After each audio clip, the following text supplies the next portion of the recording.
If I made it, am I going to be promoted or do I sit where I am? From the onset, Laibuta painted an image of a man who has had an illustrious career as an administration police officer and who was best suited for the new post of Deputy Inspector General of Police in charge of the AP wing.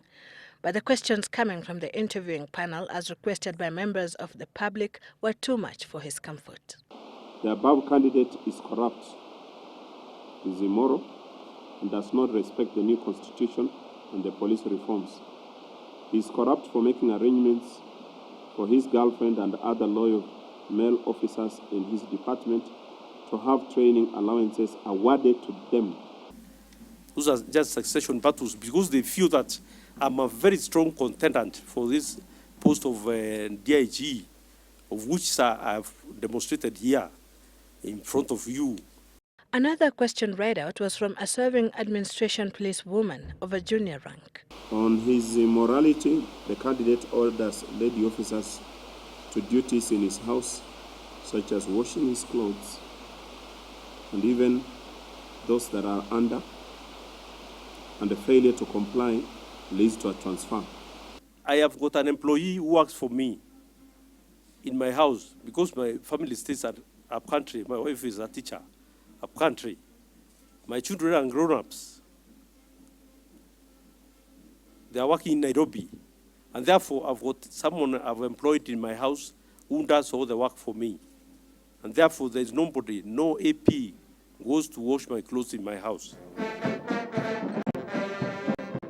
Laibuta has been in police service for the last 17 years and has since risen through the ranks to become the Deputy Commandant in charge of Administration Police and specifically the head of personnel. In his docket, he is squarely responsible for promotion, dismissal and disciplining the officers.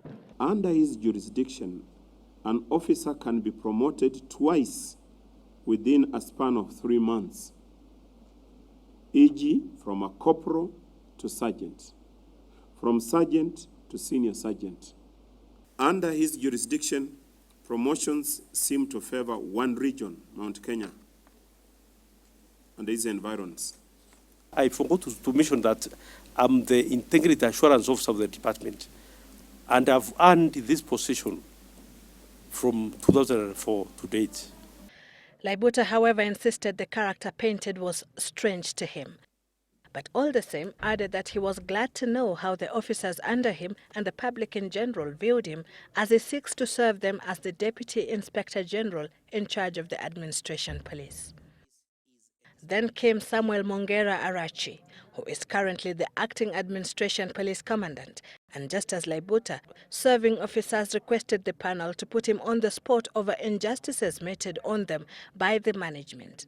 Under his custody and leadership, you have spearheaded malicious and controversial send-off package scheme for former AP Commandant Mr. Kinuthia Mbugua, where each officer was coerced to part with 500 shillings to cater for outgoing AP's chief send-off. No instructions were given to anybody to raise money for that function.